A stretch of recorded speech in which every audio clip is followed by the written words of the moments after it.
अल्हम्दुलिल्लाहि रब्बिल आलमीन वस्सलातु वस्सलाम अला सय्यिदिल मुरसलीन। तफसीर तिब्यानुल कुरान सूरह बकरा आयत नंबर 36 अल्लाह रब्बुल इज्जत का इरशाद है, हमने फरमाया तुम सब नीचे उतरो, तुम में से बाज के दुश्मन होंगे और तुम्हारे लिए जमीन में एक वक्त मुकर्रा तक ठिकाना और फायदा उठाना है। इस आयत में हजरत आदम अलैहिस्सलाम और अम्मा हवा रज़ी अल्लाह ताला अन्हा को खिताब है, क्योंकि कुरान मजीद में तस्निया के सीगा के साथ खिताब है। इसमें हजरत आदम अलैहिस्सलाम की पुश्त में जो इनकी जुर्रियत है इसको भी खिताब है, या हजरत आदम हवा और इब्लीस को खिताब है। हर चंद के इब्लीस को पहले भी निकाल दिया था, लेकिन जब वो चोरी से छुपकर वसवसा डालने के लिए दाखिल हुआ तो इसको दोबारा निकाल दिया। मुनकरीन इस इसमत पर ये एतराज भी करते हैं कि अगर हजरत आदम अलैहिस्सलाम ने गुनाह नहीं किया था तो इनको सजा क्यों मिली और इनको जन्नत से क्यों निकाला गया। इसका जवाब यह है कि हजरत आदम अलैहिस्सलाम को जमीन पर भेजने का हुक्म देना इनके हक में सजा नहीं है, बल्कि यह इनके मकसद तख्लीक की तकमील है, क्योंकि इनको जमीन पर खिलाफत इलाहिया के लिए पैदा किया गया था। बाज लोग ये कहते हैं कि आदम और इब्लीस के मार्का में इब्लीस कामयाब हो गया और उसने उनको जन्नत से निकलवा दिया। ये बात भी बिल्कुल गलत है, क्योंकि शैतान तो हजरत आदम के जन्नत में आर्जी क़याम को भी बर्दाश्त नहीं कर सका था, और वो अब दुनिया में आकर फराइज नबुव्वत और कार्य खिलाफत को अंजाम देकर दायमी क़याम के लिए जन्नत में जाएंगे, और शैतान तो इनके तन्हा वजूद को जन्नत में बर्दाश्त नहीं कर सका था। और हजरत आदम दुनिया में आने के बाद अपनी बेशुमार जुर्रियत के साथ जन्नत में जाएंगे, और शैतान लानती होकर हमेशा हमेशा के लिए जहन्नम में जाएगा। इसलिए हजरत आदम का दुनिया में आना एक बहुत बड़ी कामयाबी का पेशकदमा था, और शैतान की नाकामी और नामुरादी का मुकदमा था। सो इस मार्का में हजरत आदम अलैहिस्सलाम ही कामयाब थे और इब्लीस खाइबो खासर हुआ।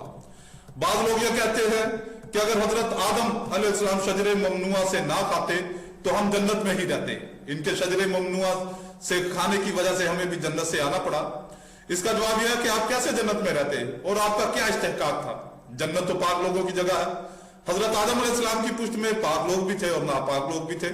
अल्लाह रब्बुल इज्जत ने हजरत आदम अलैहिस्सलाम को दुनिया में भेजा कि अपनी पुश्त से तमाम जुर्रियत को निकालकर जमीन पर छोड़ आओ, फिर जो पाक लोग होंगे वो जन्नत में चले जाएंगे और जो नापाक होंगे इनको दोज़ख में भेज दिया जाएगा।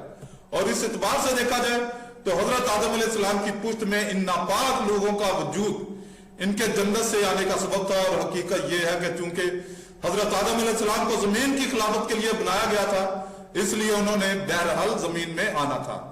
शजरे ममनुआ खाने के सबब बहरहाल जमीन में आना था। शजरे ममनू से खाना सबब ना होता तो कोई और सबब होता।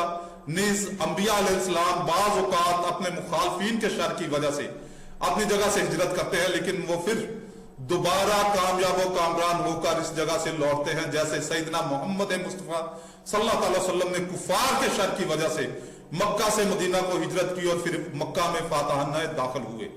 हजरत मूसा अलैहिस्सलाम ने मिस्र से मद्यान की तरफ हिजरत की और फिर मिस्र में फातहाना लौटे। हजरत ईसा अलैहिस्सलाम ने जमीन से आसमान की तरफ हिजरत की और फिर जमीन पर आएंगे, और हजरत आदम अलैहिस्सलाम ने जन्नत से जमीन की तरफ हिजरत की और फिर जन्नत में फातहाना दाखिल होंगे। और अल्लाह रब्बुल इज्जत का इरशाद है सूरह अल इमरान आयत नंबर 59, बेशक ईसा अलैहिस्सलाम की मिसाल अल्लाह के नजदीक आदम की तरह है, इसे मिट्टी से बनाया। खुलासा यह है कि हजरत आदम अलैहिस्सलाम का जमीन पर आना मुतअद्दिद हिकमतों की वजह से है और इनकी फजीलत का मौजब है, कोई सजा नहीं है। अल्लामा अबू जाफर तिबरी लिखते हैं, हजरत आदम अलैहिस्सलाम के आसमानों और जन्नत में ठहरने की मुद्दत दुनियावी सालों के एतबार से 43 साल है, और हजरत इब्ने अब्बास से रिवायत है कि यह मुद्दत 500 साल है। हजरत इब्ने अब्बास फरमाते हैं कि हजरत आदम अलैहिस्सलाम को हिंद में और हजरत हवा रज़ी अल्लाह ताला अन्हा को जद्दा में उतारा गया। हजरत आदम अलैहिस्सलाम इनकी तलब में गए और मैदान अरफात में दोनों की मुलाकात हुई। और हजरत इब्ने अब्बास फरमाते हैं कि हजरत आदम अलैहिस्सलाम और हवा रज़ी अल्लाह ताला अन्हा जन्नत की नेमतों के चले जाने पर 200 साल तक रोते रहे। 40 दिन तक खाना खाया ना पानी पिया, और हजरत आदम अलैहिस्सलाम 100 साल तक हजरत हवा से मुकार्रब नहीं हुए। जमीन पर आने के बाद औलादे आदम और इब्लीस और औलादे आदम और साम में इस वक्त से दुश्मनी चली आ रही है।